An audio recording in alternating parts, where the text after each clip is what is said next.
উত্তরবঙ্গ রাষ্ট্রীয় পরিবহন সংস্থার আয় বাড়াতে এবং যাত্রী স্বাচ্ছন্দ্য বৃদ্ধিতে একগুচ্ছ অভিনব উদ্যোগ গ্রহণ করল নিগম। শুক্রবার কোচবিহার নিউ বাস স্ট্যান্ডে নতুন ট্রাফিক কন্ট্রোল বিল্ডিং নির্মাণ সহ একাধিক প্রকল্পের শুভ উদ্বোধন করেন উত্তরবঙ্গ রাষ্ট্রীয় পরিবহন সংস্থার চেয়ারম্যান পার্থপ্রতিম রায়। অব্যবহৃত জমি ও ভবনগুলিকে বাণিজ্যিকভাবে ব্যবহার করে নিগমের নিজস্ব আয় বৃদ্ধির ওপর বিশেষ জোর দেওয়া হচ্ছে বলে এদিন তিনি জানিয়েছেন। নিগমের নিজস্ব তহবিলে প্রায় ৭১,২১,০০০ টাকা ব্যয় কোচবিহার নিউ বাস স্ট্যান্ডে পরিকাঠামোগত ব্যাপক উন্নয়ন করা হয়েছে।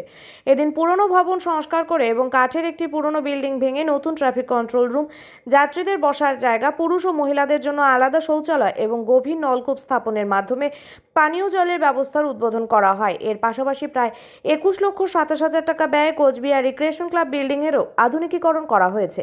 সেখানে নতুন ডাইনিং স্পেস, রান্নাঘর এবং সংরক্ষণাগার নির্মাণ করা হয়েছে। চেয়ারম্যান পার্থপ্রতিম রায় জানান, নিগমের আয় বাড়াতে সেন্ট্রাল বাস টার্মিনাস ও মালদার মতো জায়গায় পড়ে থাকা অব্যবহৃত বা পরিত্যক্ত ভবনগুলিকে সরকারি নিয়ম মেনে ৫ থেকে ১০ বছরের চুক্তিতে লিজ দেওয়া হবে।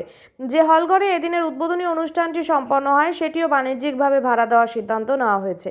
টেন্ডারের মাধ্যমে ন্যূনতম ৩০,০০০ টাকা বেস প্রাইস রাখা হলেও বাজার দর অনুযায়ী তা থেকে মাসে অন্তত ৫০ থেকে ৬০,০০০ টাকা রাজস্ব আদায় হতে পারে বলে আশা করা হচ্ছে। এছাড়াও সাধারণ মানুষের সুবিধার্থে রিক্রিয়েশন ক্লাব বিল্ডিংটিকে বিয়ে বাড়ি বা অন্যান্য সামাজিক অনুষ্ঠানের জন্য ভাড়া দেওয়ার ব্যবস্থা করা হচ্ছে। ভারত পেট্রোলিয়ামের সঙ্গে যৌথ উদ্যোগে একটি পেট্রোল পাম্প এবং সিএনজি আউটলেট তৈরির কাজও চলছে, যার সম্পূর্ণ মালিকানা থাকবে নিগমের হাতে। এখান থেকে নিগমের নিজস্ব গাড়ি ছাড়াও সাধারণ মানুষের কাছেও জ্বালানি বিক্রি করা হবে। আগামী ২৬শে ফেব্রুয়ারি যাত্রীদের সুবিধার্থে আরও বেশ কিছু প্রকল্পের উদ্বোধন হতে চলেছে। এর মধ্যে উল্লেখযোগ্য হলো যাত্রীদের জন্য স্মার্ট কার্ড পরিষেবা চালু করা। এছাড়াও নিগমের হেরিটেজ ভবনের সঙ্গে সামঞ্জস্য রেখে একটি হাতির লোগোযুক্ত নতুন তোরণ নির্মাণ করা হচ্ছে, যার নকশা করেছেন প্রখ্যাত ভাস্কর অসিত কুমার সাই। পাশাপাশি প্রায় ১,২৫,০০,০০০ টাকা ব্যয়ে পরিবহন ভবনের পুনর্নির্মাণের কাজ সম্পন্ন হয়েছে। এই মেগা প্রজেক্টটি রাজ্যের মুখ্যমন্ত্রী মমতা বন্দ্যোপাধ্যায়ের হাত দিয়ে ভার্চুয়ালি উদ্বোধন করানোর প্রস্তাব ইতিমধ্যেই পাঠানো হয়েছে। আগামী ২৭শে ফেব্রুয়ারি একটি সাংবাদিক সম্মেলনের মাধ্যমে নিগমের আরও কিছু গুরুত্বপূর্ণ সিদ্ধান্ত, কাজের খতিয়ান এবং ভবিষ্যৎ রূপরেখা সাধারণ মানুষের সামনে তুলে ধরা হবে বলেও চেয়ারম্যান জানান। কয়েকটি ফেজে আমাদের ইনঅগারেশন প্রোগ্রাম আমরা করতে যাচ্ছি। আজকে প্রথম পর্যায়ে ২ তারিখ আমরা এই যে একটা বিল্ডিং, পুরনো বিল্ডিং ছিল, এটাকে আমরা রেনোভেট করেছি এবং পেছনে একটা কাঠের বিল্ডিং ছিল, সেটাকে ভেঙে আমরা নতুন বিল্ডিং করে সেখানে প্যাসেঞ্জারদের বসবার জায়গা, প্যাসেঞ্জারদের টয়লেট, লেডিস এবং জেন্টস টয়লেট, আমাদের ট্রাফিক কন্ট্রোল সিস্টেমের রুম আমরা সেটা তৈরি করেছি।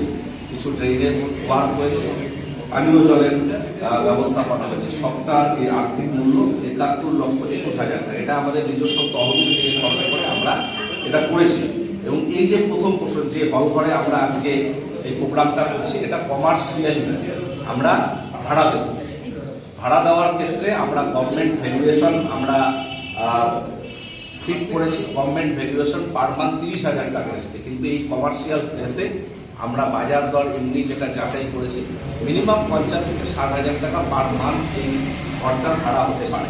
তো স্বাভাবিকভাবে আমরা টেন্ডার করে আমরা বেস প্রাইস ৩০,০০০ টাকা করে বাকি হাইয়েস্ট বিডার যারা দেবে এবং যে সংস্থা এটা নেবে তারা যাতে গভর্নমেন্ট অর্গানাইজেশনের সাথে কাজ করার অভিজ্ঞতা থাকে, তাদের ক্ষেত্রে আমরা পাঠানো হবে। এ ধরনের একটা সিদ্ধান্ত আমরা গ্রহণ করেছি।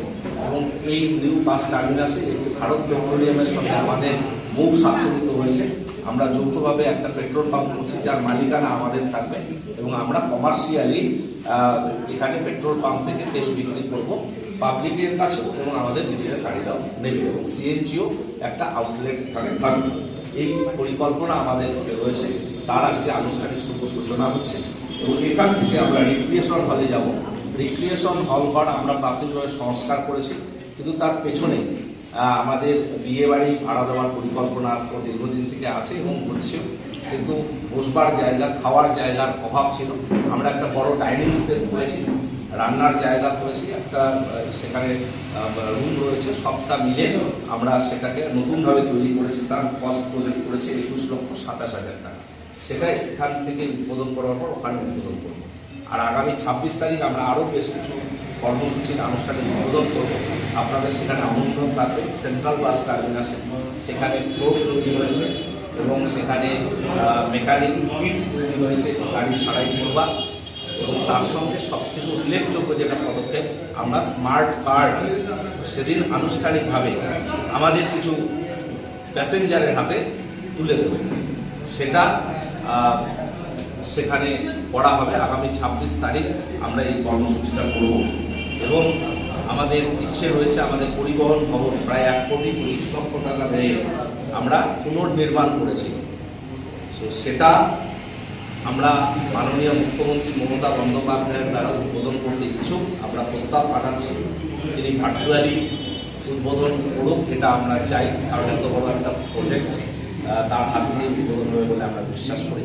এবং আমাদের একটা তোরণ তৈরি হচ্ছে, সেই তোরণ এই তোমরা চুপ করো না, কি হলো, তোরণ তৈরি করছি। সেটা হেরিটেজ বিল্ডিং এর সঙ্গে সাযুজ্য রেখে আমাদের প্রখ্যাত যে ভাস্কর শিল্পী অসিত কুমার সাই, তিনি আমাদের সেই যে আমাদের হাতির লোগো, সেই হাতি দিয়ে সেই তোরণ নির্মাণ হবে, তার আমরা শিলান্যাস করব। এবং একই সঙ্গে আরও কিছু ওয়ার্কের সেদিন শিলান্যাস হবে। আপনাদের সেদিন আমন্ত্রণ থাকবে 26 তারিখ। আর 27 তারিখ দুপুর 12টায় আমরা একটা প্রেস কনফারেন্স করব। উত্তরবঙ্গ রাষ্ট্রীয় পরিবহন নিগমের কিছু গুরুত্বপূর্ণ কাজ, গুরুত্বপূর্ণ সিদ্ধান্ত এবং চলার পথে উত্তরবঙ্গ রাষ্ট্রীয় পরিবহন নিগমের কিছু নির্মাণাত্মক কাজে আমরা সেদিন খতিয়ান আপনাদের সামনে পুস্তিকা আকারে তুলে দেবো। আপনাদের সামনে সেই বিবরণ আমরা তুলে দেবো। বেশ কিছু বিল্ডিং রয়েছে, সেগুলো অব্যবহৃত, সেগুলো আমাদের তেমনভাবে কাজে লাগে না, কিন্তু সেখান থেকে আমাদের একটা রেভিনিউ কালেকশন হওয়ার সম্ভাবনা রয়েছে। সেটাকে মাথায় রেখে আমরা এই কাজগুলো করছি। যেমন সেন্ট্রাল বাস টার্মিনাসের উপর আমাদের লস আছে, মালদায় আমাদের একটা লস নতুন করে তৈরি করা হয়েছে। আমরা সেগুলো লিজ ভিত্তিক 5 বছর 10 বছরের লিজ ভিত্তিক আমরা দেবো। আমরা পার্মানেন্টলি কাউকে দেবো না। ভাড়া সিস্টেমে আমাদের একদম নির্দিষ্ট প্যারামিটারে সরকারি যে বিধি নিষেধ আছে সবটাকে মান্যতা দিয়ে 5 বছর বা 4 বছরে তাদের সঙ্গে আমাদের কন্ট্যাক্ট থাকবে। তারপর যদি মনে হয় কন্ট্যাক্ট রিনিউ হবে, সেখানে প্রভিশন থাকবে, সেভাবে আমরা করবো। এই হ্যাঁ, সেটা আমাদের তত্ত্বাবধানেই হবে। রিক্রিয়েশন হলের যে কমিটি আছে তারা সেটা দেখভাল করবে। এই পোর্শনটাকে আমরা বাণিজ্যিকভাবে